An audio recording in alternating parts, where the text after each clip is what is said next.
Hi, Bill. Hi, David. How are you? Hi, there. Good. Ah, We're here. You're there. great. You're there in a black space. I'm here in a white space. Very nice. Well, that's really good, I think. So, are you doing okay in this? Yeah, yeah. We're all fine. It's all a mystery, but It is. Is but it all real? Well, living in Suffolk is a bizarre. We just it doesn't really touch us in the same way as no, it's hard to imagine the world beyond yeah, the countryside really. it But is. I did speak to Sharon Kivland the other day, one of the other artists, and she said it's like being in a dream, and we're at some point going to wake up from it. But we don't know what Yeah, the dream to it wake up. might become a nightmare. Who knows? Sure. So, Bill, we've got half an hour. Yeah. If we need that long. Um, I'm sure we will, Bill. um, so, how does your work? Do you think the work that you made last year? Do you think it has any relation to the world that we live in currently, post COVID? Well, not post COVID, but with COVID. Well, it's funny, I had been thinking about it quite a lot because the nature of the work that I was doing, but also visually, where over the past 4 or 5 years, I've been doing this mapping projects Mm-hmm. outside. And started to appear with the work that I was doing at Snake Maltings, dressed in a crime scene suit that doesn't contaminate, Okay. and Yeah. so on Yeah. this figure Mm. with this sort of the light, etc., which is very sort of scientific, medical. It's a strange sort of viral shaping thing above us and Yeah. around us. And I started to think, this work has taken on another significance, which obviously then when I did it last year and subsequent previous years, never crossed my mind. I wasn't thinking in those terms, although I did see myself, who appears in it, as this visitor. But where this visitor came from and who he is, what's the reasons for being here? Was it malevolent? Was it benign? Was it a savior of light? That was open to interpretation. So I've been looking back on it and thinking, now makes not sense because there's no way that I could predict this, but it's starting to look at it. And it may have significance for any subsequent work that comes out of it. Yeah. So Interesting. I just thought, wow, this is like really weird. It is kind of quite curious, isn't it, when you sort of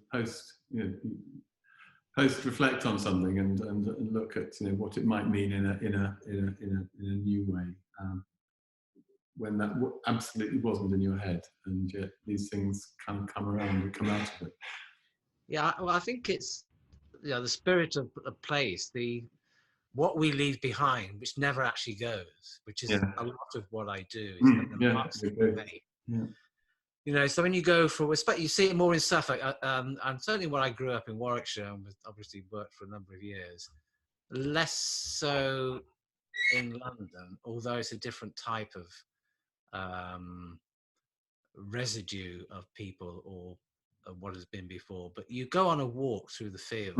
I think it struck me years ago when I was living in Warwickshire and I was doing some work. I was doing some film work with a painter friend of mine and with this poet.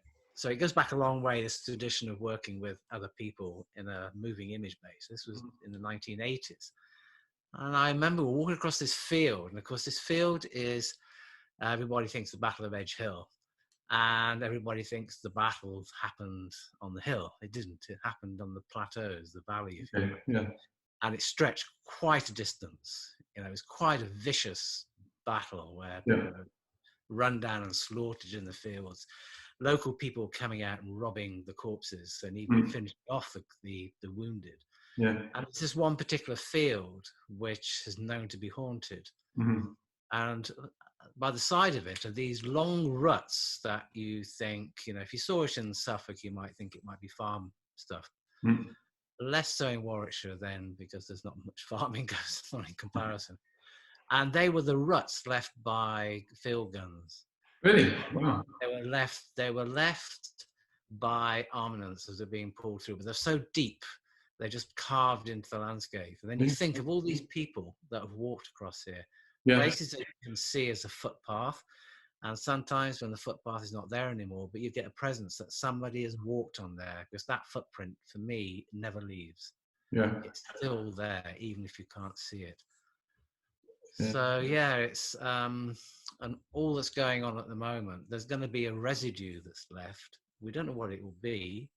I've no idea how it's all going to pan out in the end. It's a very strange thing.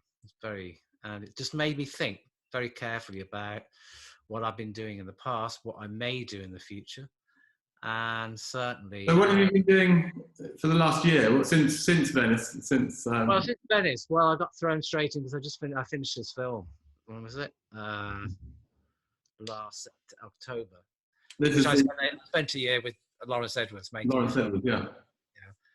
Again, it was mapping a journey, because a lot of what I do is a mapping. This was a journey of Lawrence, journey of the piece of sculpture, my journey in the relationship with it being made, and also the journeys of all the individual artists that work for him, that put their hands on this. So that basically took up most of my year, plus doing something else with the miners with Lawrence as well, which has all been everything's just put on back shelves. So that was basically my year tied up. It was intensive. This included your trip to the Arctic. Absolutely, of course. I forgot all about that. Tell us about the Arctic, Bill. That sounds exciting. It was a very strange journey. I've yet to post up. It's just an interview with one of the people that Lawrence was making a head from. It comes out of his work, which was shown at Messham's in January. Yeah. It was one of the last sort of public events I certainly went to in London, almost before the lockdown. Yeah. Where he spends 2 hours working with, in this case, it were miners, as a monument, a public sculpture on the Doncaster miners. And he'd spend 2 hours and he would chat to them. They would talk about their experiences as being a miner, whatever, or associated with the mines in some way. Could have been a nurse or somebody above ground. And he would then create a head in wax. Yeah. And that head would then be cast into bronze for this massive piece of work, which of course is all on hold because it was supposed to be unveiled this month. And of course, I've no idea what the situation is now. And had an idea, we're chatting, that taking this idea of talking to people and in that time filming them. They were being filmed by students at these interviews at Doncaster College. Yeah. But Lawrence wanted to take the idea to other places, and the Arctic came up as a possibility, which was it going to happen? Was it not? But it happened. So we had to get together very, very quickly. Yeah. I'd never worked in those conditions before. I certainly nor did Lawrence, and we took a lot of equipment with us.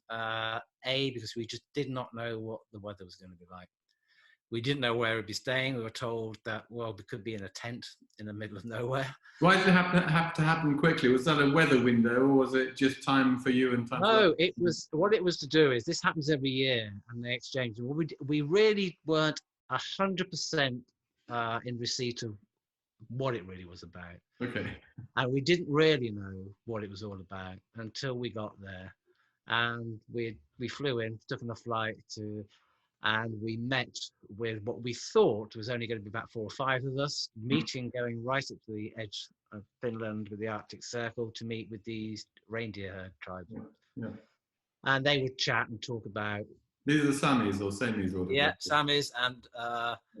But we suddenly realised when we got to Finland that this was a massive research thing that had been going on, and this was like the 2nd year of it, or the 3rd year.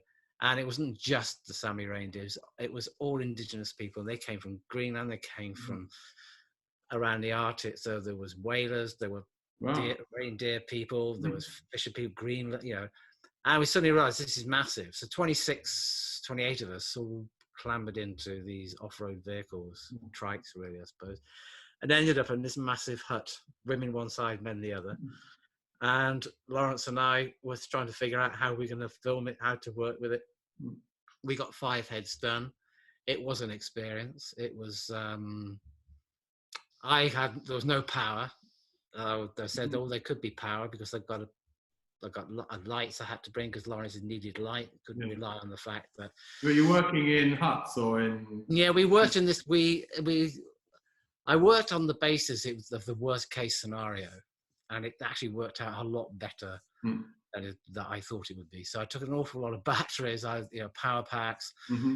We had to work out how we could take Lawrence's stove for melting the wax. There's all this stuff. There was so much stuff, but thankfully, Thin Air were brilliant. I mean, they allow so much stuff on, and I thought I was going to get stopped with batteries. I was taking so many batteries. Yeah. I don't like batteries.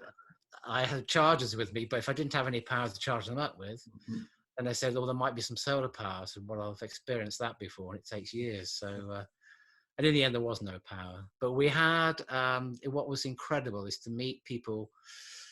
It was a bit when you're a kid. When I was a boy, I read things like, adventure stories about whaling, about hunters, etc.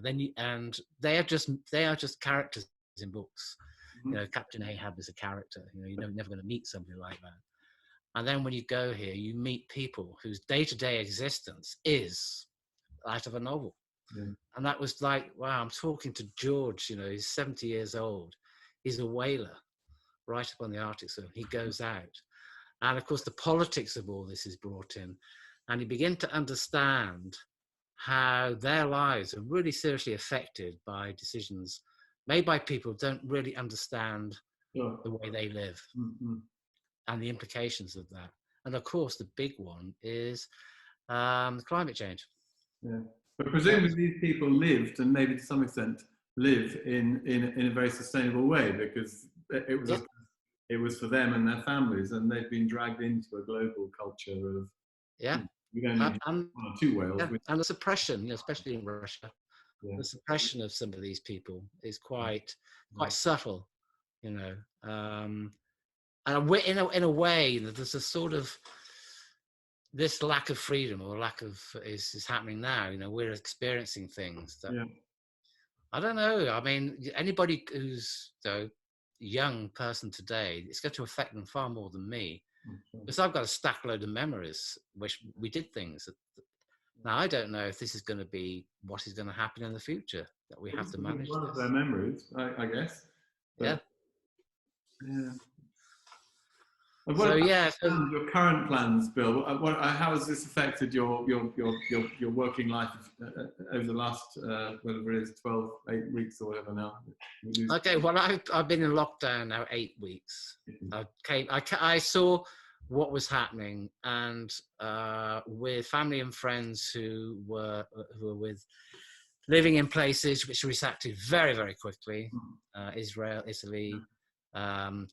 And I knew what was coming. So I sort of geared up to the fact that, so I got stuff in like disposable gloves in 3 months ago, thinking, okay, the way of existing is going to happen. And I didn't want to get caught up in the mad rush which there was, I'm not a panic buyer. I'm not a mass buyer. So I wanted to pan out to see what would happen. And of course, I lived through all the petrol shortages and the people fighting on forecourts when there was petrol shortages. So I knew it was going to happen I didn't realize it was going to be toilet paper, mind you, but that was the one that threw me away.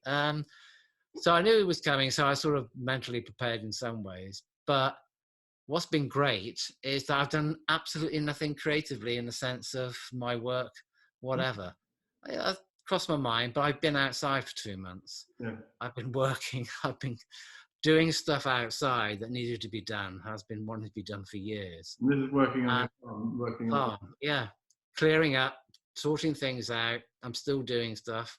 Big one is the pond, but what's great is this singular thought is my job in hand, and I'm not thinking and worrying about anything else. There's nothing I can do. Is that a kind of self-preservation thing? Kind of thinking, well, as long as we've got food, growing, we're kind of okay. Or is it your creative world can't exist, so you sort of put it out of... Partly that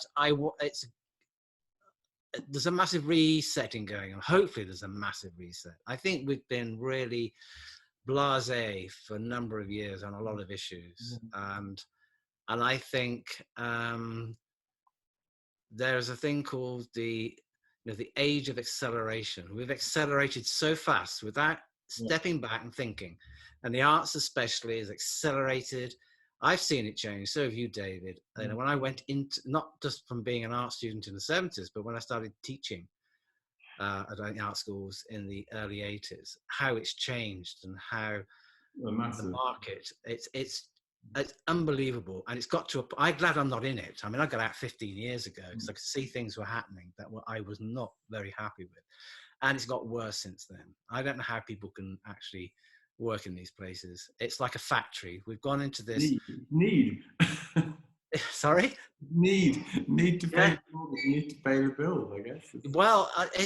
It's this.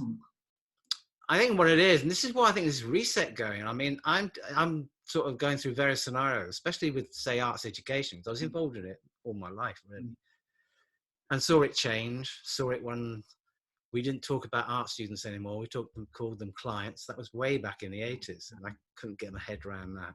And of course, that was just an indication of what has happened. They're just money-making machines. Yeah. But what happens? This money that's been invested, and also massive. The arts industry, whether it's the galleries or artists who take on 50, 60 people to do their work, that's huge amounts of money. And it made me realize that all this is basically one massive Ponzi scheme. And it's not going to take very much to really knock it. And I think this lockdown, the travel that can't happen, the fact that education is not happening at all, you've got a situation which nobody could envisage, therefore nobody could plan for. Not on health-wise, you know, nightmare scenarios as far as, you know, controlling people or being prepared for events. But every day, our lives, we don't prepare for these things. We have no idea what would happen. We've heard from our parents or grandparents of what it was like, say, during the Second World War. Yeah. But that was the physical enemy. You could see it. This is something, as we live in Suffolk, you know, it's really weird. You know, as we just mentioned earlier, I don't see any evidence. I do, but I don't. Because I'm pretty isolated here anyway. It's not like it was when you lived in London. So on my day-to-day, it could be absolutely normal. I don't see any difference whatsoever. But there is the rest of the world out there, and do you not get them? I mean, it's got to keep going. I mean, the world can't just sort of stop.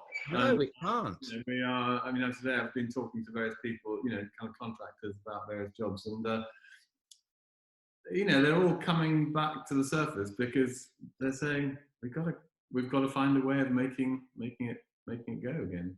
Yeah, but it can't go to as it was. No. I mean, in fact, as you know, this whole thing that's been going around for weeks, you know, we don't want to go back to normality because normality wasn't working. So we have to reevaluate. I mean, just on the climate level alone, that you see these amazing images and you hear these stories of how the planet is healing itself, how the world that people say, you know, do I really want to go back?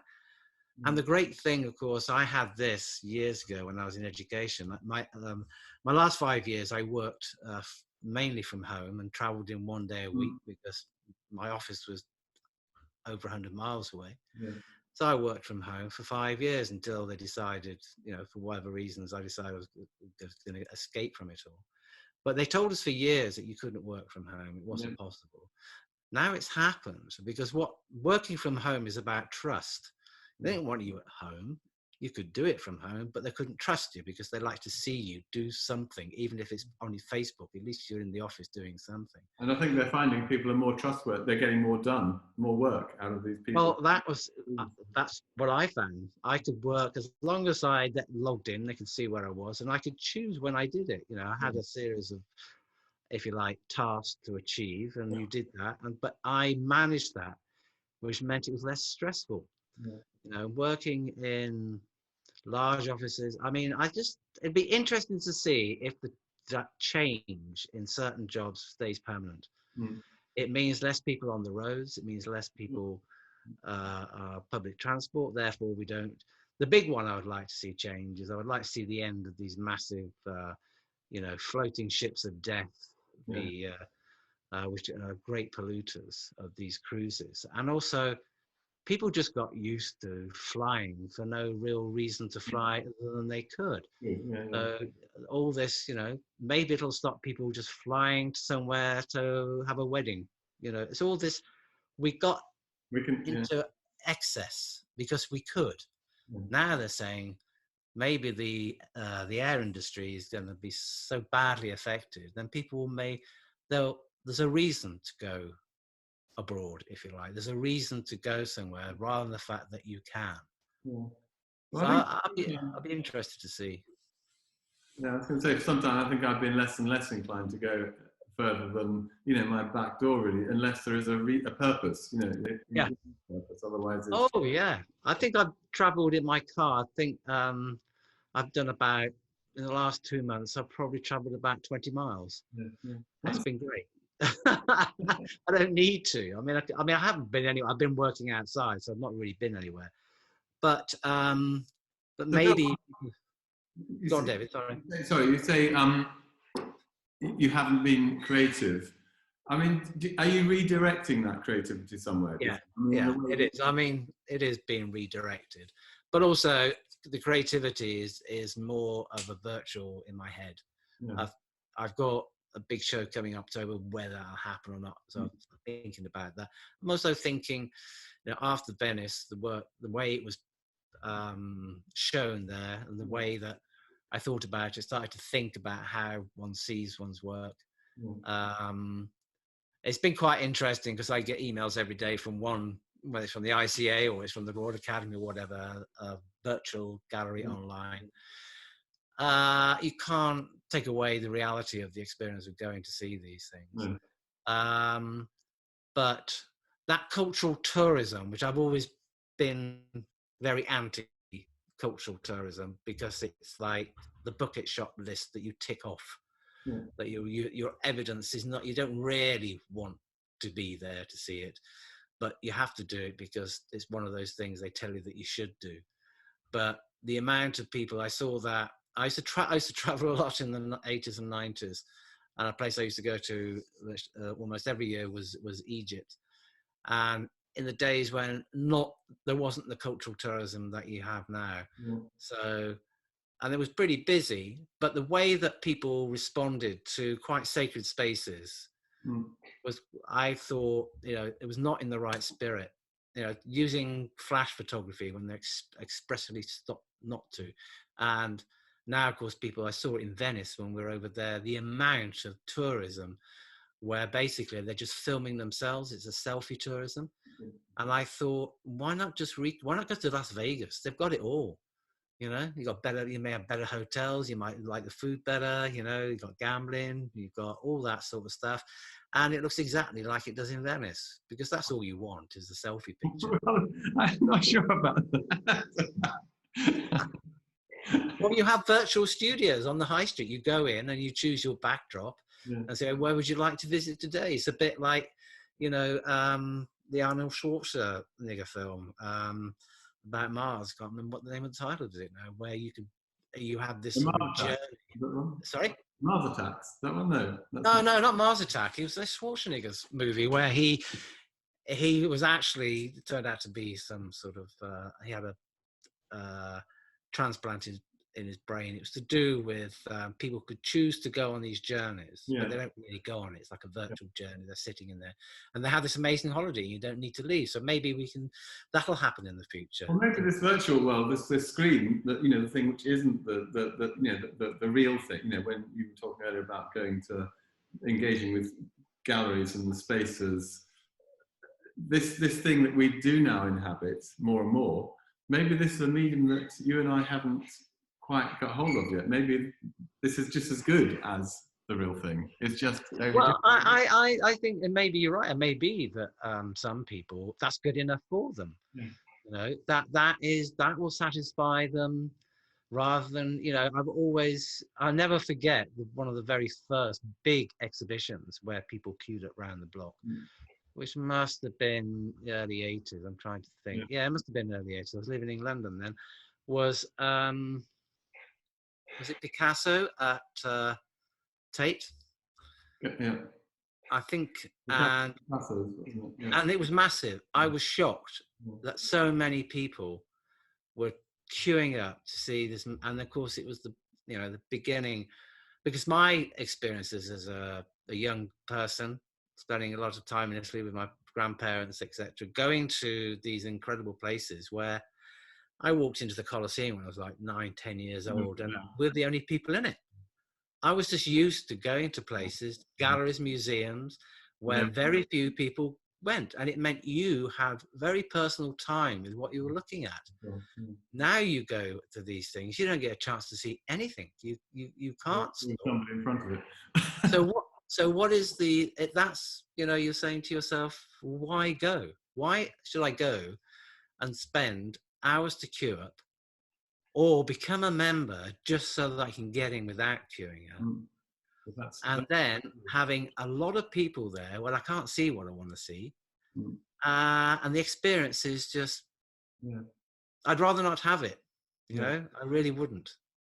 Bill, I'm slightly aware of time, and time is ticking along here. I won't ask you where you're working, because you're not working at the moment. I'm working in my garden. I think, again, you touched on this a little bit, but are there positives to this situation? I mean, the positives. Oh, yeah.